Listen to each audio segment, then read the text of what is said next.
Okay, so we're going to start off with this quote, which is everything simplified.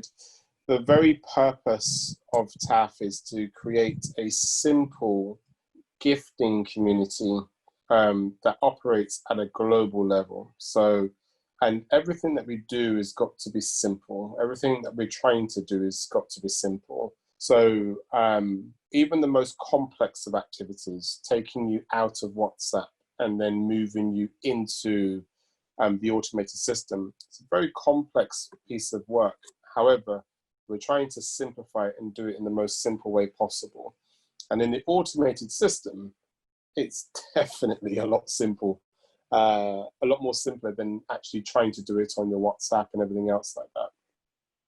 And you would have noticed incrementally over the last few months, the team have been doing things just to make lives easier.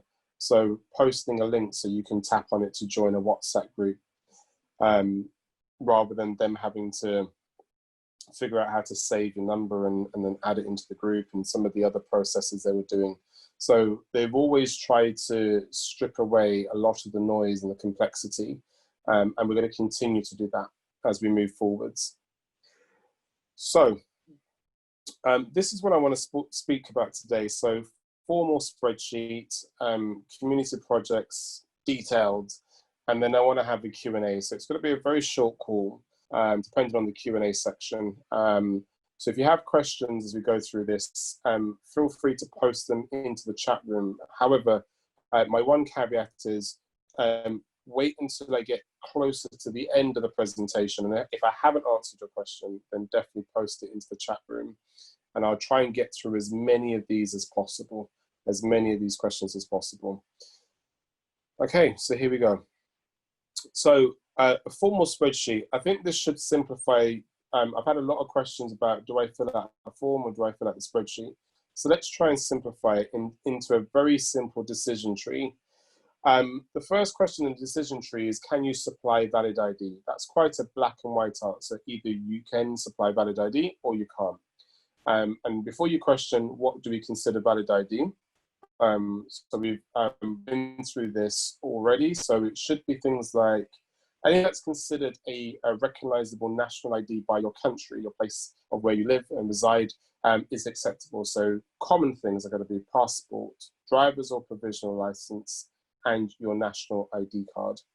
I don't know, Oyster cards with photos on it, bus passes with photos on it, library cards with photos on it, are not likely to be accepted by your local government as a form of ID.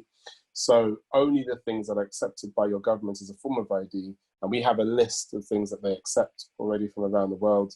So we'll be checking it against that list and making sure that it's suitable. But let's say, for argument's sake, everyone, you guys say, yes, I've got suitable ID. But if you've got suitable ID, you have a decision about how would you like to join TAF. So would you like to join with us directly and log directly into the system? Or would you like a trouble-free experience, which is just completely hands-off and have your account managed by somebody else? So you've got those decisions. So if you've got ID, you've got two options for you. Now, if you choose to join us directly by filling out the form and logging into the website and having your own members dashboard area and seeing everything that you want to see, then that's cool. I think the vast majority of us will be probably in that camp. However, we do recognize there are lots of people, and if you can hear screaming, it's my kids. No one's in any form of danger, I promise you. They're playing, believe it or not. When we get to the managed account area, you will just fill out the spreadsheet. So not you personally, but if you're having your account managed by somebody else moving forwards, then the person who's managing your account will then fill out the spreadsheet and pop your details into that spreadsheet.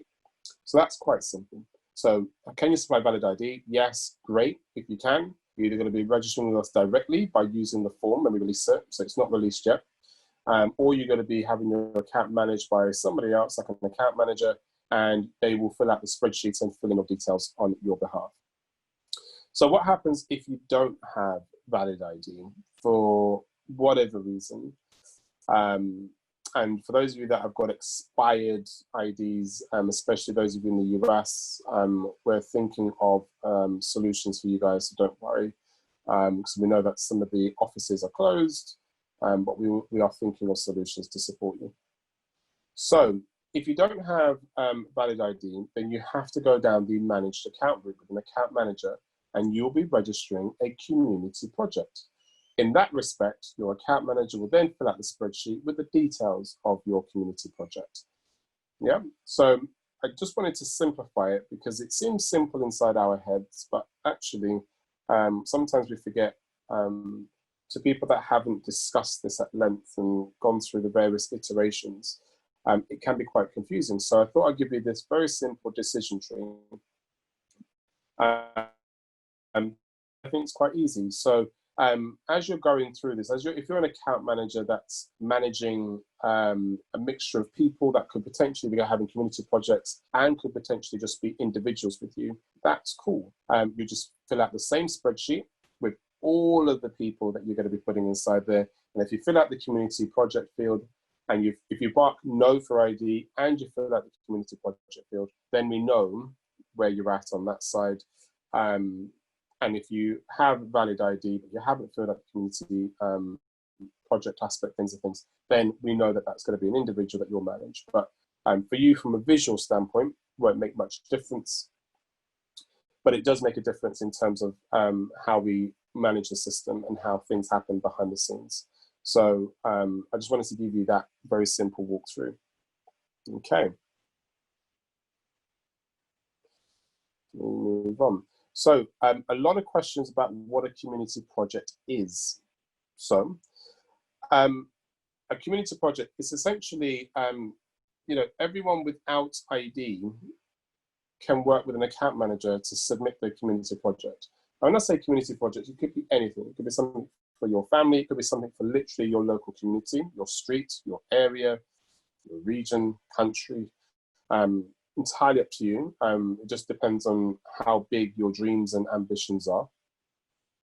Each community project is for one person. So if you are managing 12 people and they don't have ID, then you will be essentially managing 12 individual community projects. So essentially a community project is equal to a person, or maybe there's two people that have decided that they're going to buddy up together within this journey, and they have a community project idea.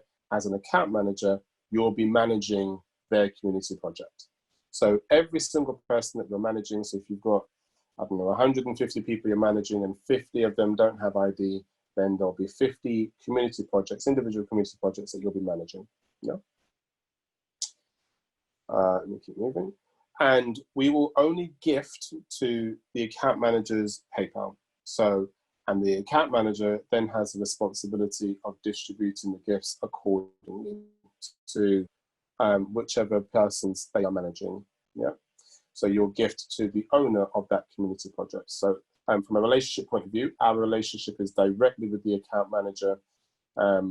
We help and support them as much as we can. Every time they want to register another round of community projects, they fill out the spreadsheet, send it through to us, we upload it, and then it becomes active and live. So all of that will be there, and then the account manager will just log into their system and be able to see all of their accounts that they're managing. So I'm hoping that's fairly straightforward and simple. TAF will conduct random compliance checks to ensure that gifts are being distributed appropriately. So it will be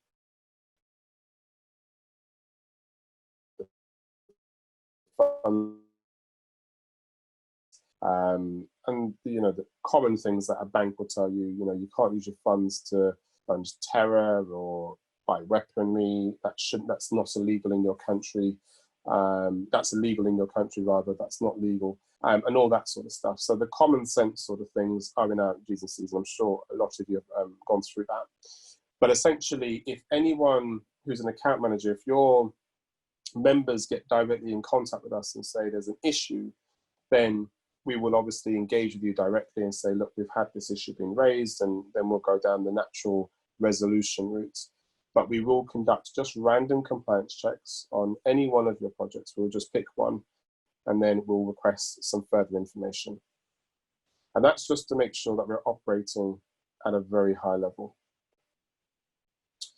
So a common thing is, what's the difference? So again, a very simple table to understand what the difference is between me as an individual, just registering directly onto TAF to log into the automated system, me as a managed account individual, and me as a managed account community project. So do you need to have ID? As an individual, yes. And can I log into the TAF automated system and access my dashboard and all the other benefits that go along with that? Absolutely. Can I have child accounts? Absolutely. Can you access the help desk? Yes. And can gifts be deposited into my PayPal? Yes, of course, you can have it gifted into your PayPal. If you're going to be a managed account but you're an individual, you do need to still supply us ID. Can you log directly into the system? No, your account manager will do that. So you will contact your account manager and say, where am I up to? And they can just give you a very brief synopsis of that. It will be very easy for them to do that now. Can you have child accounts? Yes, you can. As a managed account individual, you can. Can you access the help desk directly? No, but you can contact us directly through our website. Gifts deposited into your particular PayPal, but that's optional. That's between you and the account manager. So either the account manager can list their PayPal or you can list your PayPal. That's an agreement between you two. Yeah. A managed account as a community project, because you don't have ID or you don't want to supply ID, entirely up to you. Do you need to have ID where we take it directly? No. Will you be able to log directly into the TAF system? No, not at all. And will you have the ability to add child accounts? No, not as a community project. Will you have access to the help desk? No, but like a managed account individual, you'll have the ability to contact us if you're having an issue with your account manager. Gifts deposited into their PayPal? No. So you won't be able to have gifts directly distributed into your community project PayPal or whatever payment platform you move to in the future. For you, all the gifts will be directed through your account manager, and then your account manager will distribute it otherwise. So I was hoping that that was very, very clear. I really was. Someone says, do I break up? Am I breaking up for everybody else? Can everyone else hear me okay?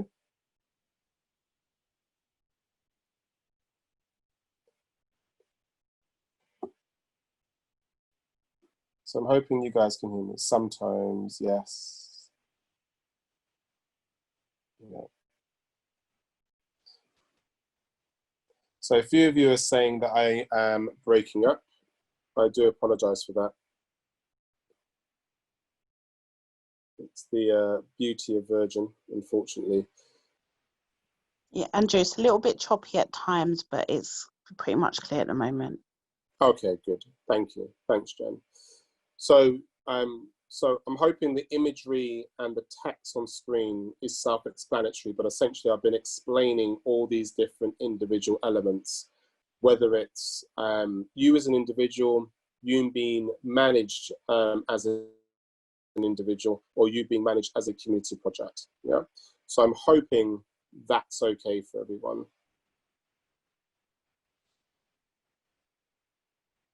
Let me move on. So a common list of questions that people have asked. Let's see. So if you manage 6 people on WhatsApp, what should you do? Well, you should fill out the spreadsheet because you're managing 4 or more people. So you should get hold of the spreadsheet and fill that out with the relevant information. And when we give you the relevant dates of when we're going to close and when we're going to reopen, there'll be a deadline date of when we need that information so that we can do all of our compliance and we can make sure that your 6 people are uploaded into the system correctly. The next question is, as an account manager, can I manage community projects and people? The answer is yes. You can just fill out the spreadsheet if you're managing 4 or more, and you'll just either list them as having ID with their relevant information, or you'll say they don't have ID, but they're registering as a community project.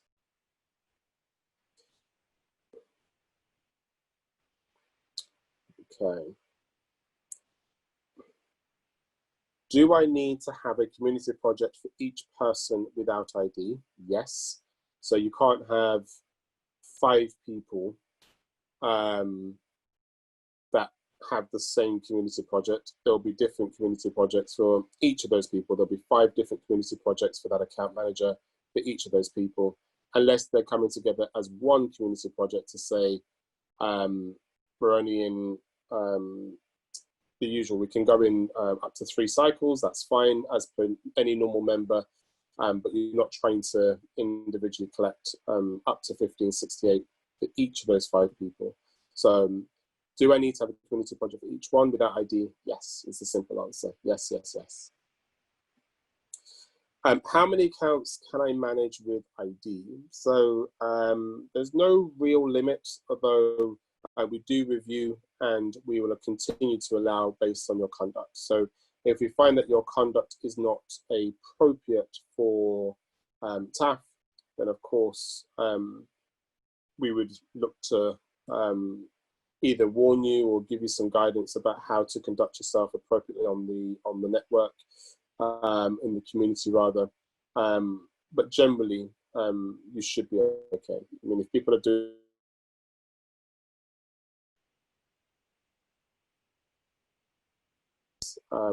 then I think you should be fine. Let me move on. If I refer someone, can I check their progress? Yes, you can actually. So on the dashboard, when you see your referral area, you can see what their current position is, and you can also see their qualification status. So have they gifted their 28, and also have they qualified by recommending and introducing 2 other people into the community, and are they active? And, you know, have they done gifted their 28 and so forth? Yeah. What's the difference between managing people or having community projects? So when you're managing people with IDs, they can also opt to have the gifts deposited into their PayPal. So this goes back to that table that I showed you earlier, rather than their account managers. Whereas a community project, the actual funds that are gifted to you can only be deposited into the account manager's PayPal. I filled out the original form using a different name to my ID. What should I do? Just fill out the new form with the correct information. As long as if we can find you when we go to do the lookups and the scripting, that we can find your mobile number and it matches your display name, and we can connect the dots, then that should be fine. You've got to have some consistency. So whatever your WhatsApp display name is, make sure that's listed as a display name in the spreadsheet. If you're filling out the spreadsheet, or if you're filling out the form, pop it into there so we can easily locate and find all of the other groups that that person is a part of, and make sure that we place them into the right area within the system. Okay. And I think that's all the FAQs and all the stuff that I wanted to cover in this call. I did say to you it's going to be a fairly short call. I wanted to keep it brief. It's Sarai's birthday, so I'm sure she wants to party the night away in this beautiful weather. So I'm going to stop sharing my